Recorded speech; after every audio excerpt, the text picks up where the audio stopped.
राहे के हमनी के साथ हो।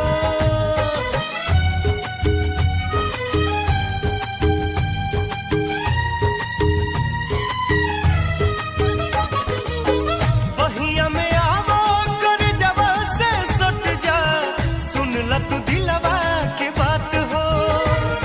जुदा हो के जियल न जाई जिंदगिया, राहे के हमनी के साथ हो।